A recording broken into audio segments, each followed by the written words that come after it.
What are the expectations for the New Orleans Saints going into the 2022 NFL season? Sean Payton is gone. Dennis Allen is the new head coach. Jameis Winston is coming off a terrible injury. Alvin Kamara might get suspended. And is Chris Olave finally the answer at wide receiver? Now we go to a team that's had quite a transformation over the past couple of years, losing some key pieces. That would be the New Orleans Saints. Sean Payton no longer there. Dennis Allen, the defensive coordinator, now their head coach. But in regards to who they also lost tackle Terron Armstead, who's been a very good left tackle for them for a long time. Safety Marcus Williams and linebacker Quan Alexander. And then they added wide receiver Jarvis Landry, center Nick Martin, quarterback Andy Dalton. Got your guy, edge rusher Taco Charlton, formerly of Cowboys and a few other teams. Safety Tyrann Mathieu, safety Marcus May, and then in the draft grabbed Chris Olave in the first round with the 11th pick, and then tackle Trevor Penning also in the first round, who has already gotten into multiple fights at training camp, so take it as a good or bad thing, and then safety Alontae Taylor in the second. So really shoring up that safety line after losing Marcus Williams. But yeah, and obviously they get back Michael Thomas, at least at the start of the year, and then at least from what I heard in regards to the Alvin Kamara situation, via Mike Florio Pro Football Talk, he mentioned that it's probably not going to be a suspension this year. NFL's going to wait out, kind of like with the Deshaun Watson case, going to wait out the legal case, see what happens there. So, what are your expectations for Dennis Allen and the New Orleans Saints, John? I think that a lot of people might initially discount the Saints because of Sean Payton no longer being part of the organization.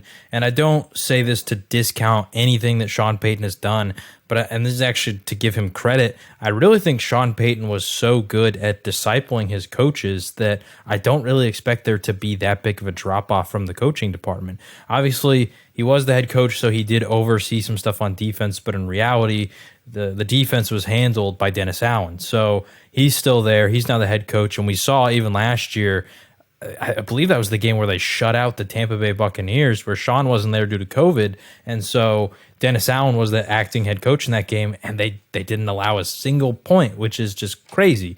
So I don't expect there to be that big of a drop-off in terms of coaching. Plus, their offensive coordinator, I believe his name is Pete Carmichael. He's been there for about 16 years, about 14 as the OC. So he's been with Sean Payton essentially the entire time. And so I, once again, don't think there's going to be any drop-off whatsoever in terms of the offense, because if anyone's going to know this offense, it's going to be the guy who's been there next to Sean Payton for over a decade as the offensive coordinator. So I think that he can continue to do the same things that Sean Payton was doing in this offense. At quarterback, Jameis actually had a really solid start to last year, although I think he was a little too conservative at times. There was just certain games in which he wasn't willing to push the ball downfield, and I think it was him maybe trying to overcome this stigma that he was a guy who just threw it with a lot of risk, and if that turned into a touchdown interception, there was a 50-50 chance of either one. But I think that this year, his second year as the starting quarterback, even though last year was cut short, I think that he could have a pretty solid season. In worst case, if he doesn't, Andy Dalton is a fantastic backup, probably the best backup quarterback in the league. So I think the quarterback play should be all right from them. But in reality, the biggest thing that I love about what they did on this offense is they got more playmakers. On the wide receiver position, they just didn't really have a lot of playmakers behind Michael Thomas last season. Traquan Smith is good, but even he was dealing with injuries for about half the season. And so after that, you had like Marquez Callaway and Deontay Harris. So they add Jarvis Landry and Chris Olave in the first round, and I think that that's massive, because Jarvis Landry is going to instantly, be your slot receiver, and I think that he's going to have a huge impact. I would even look for him to maybe have a better year than he's had the last couple seasons in Cleveland, because I think that the offense as a whole is just going to be better than what they had in Cleveland. I think it's going to be more pass-friendly because the Browns are so run-heavy with Nick Chubb, with Kareem Hunt, rightfully so, because that plays to their talent. But the Saints are one of the most pass-heavy teams in the league, and so I think that Jarvis Landry could have a really solid impact there, especially before Michael Thomas is fully, ready to go and fully back, and ingrained into being who he is. Obviously, you get Michael Thomas back, though, and that's going to be massive because the guy is one of the best receivers in the NFL. The last time we saw him, there was even at a point where people thought he was the best receiver in the NFL. So I'm really excited to see him back. And then Chris Olave, I think we both had him in our top 5 for the wide receiver draft rankings. So they get one of the best receivers in the draft. He can do it all. He can play in the slot. He can play outside. He's got speed. He's got great hands. He's a good route runner. I think that he's just a really well-balanced receiver. So whatever role they want him to play, he can play it. And I think that he is going to be in a perfect situation to where Michael Thomas can be that number one. Jarvis Landry can take a lot of slot opportunities, so he can be on the outside. But then if they want to mix him into the slot, they can, because Jarvis can occasionally go out. Traquan Smith can come in and go out. Marquez Callaway is a big, tall receiver, so he can go on the outside too.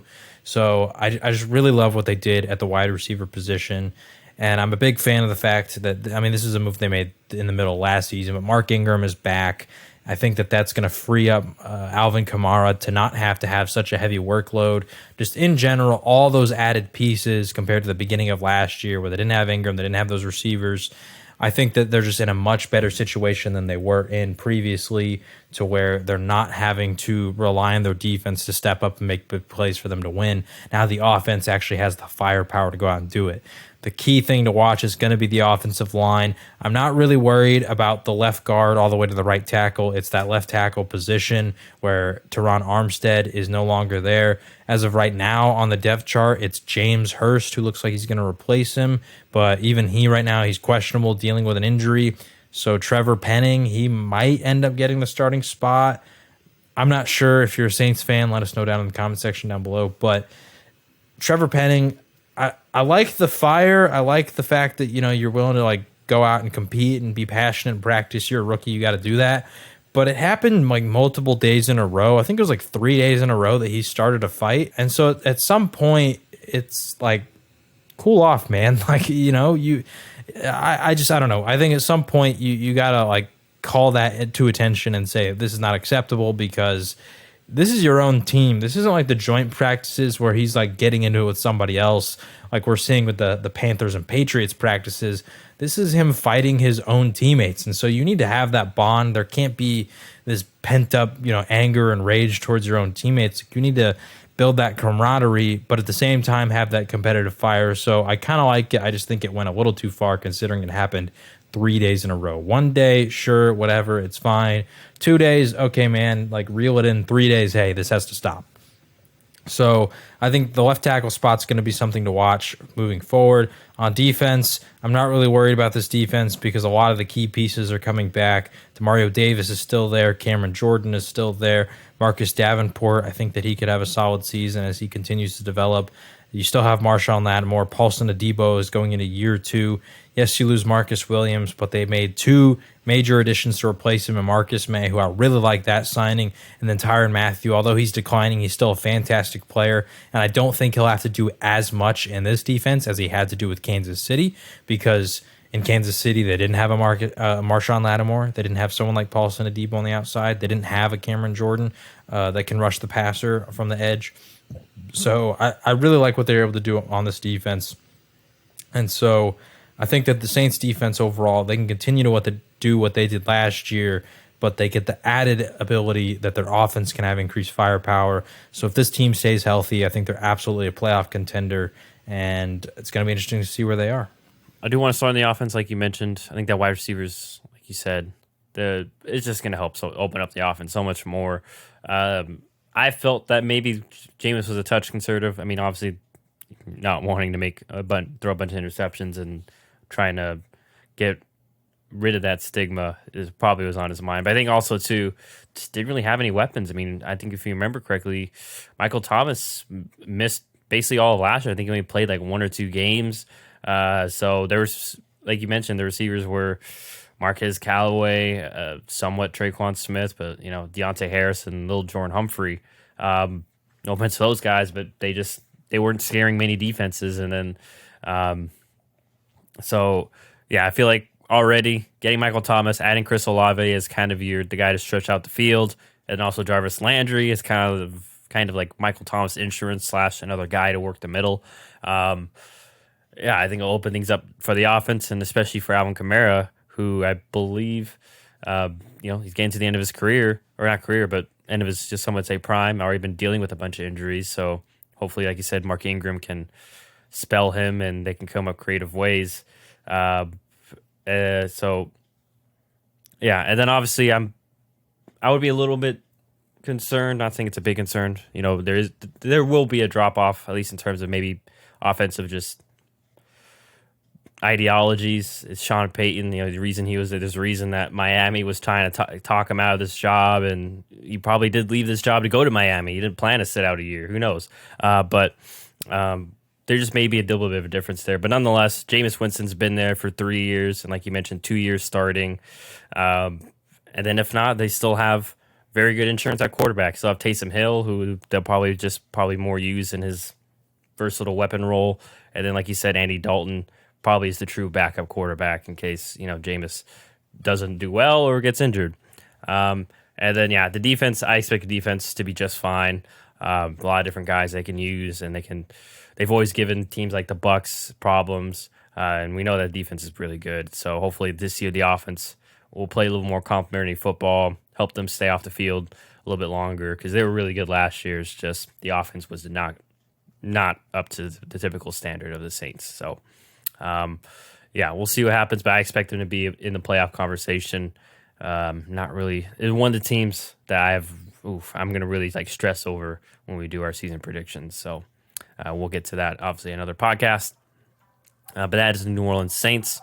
So we'll see if they can rebound from the Sean Payton era.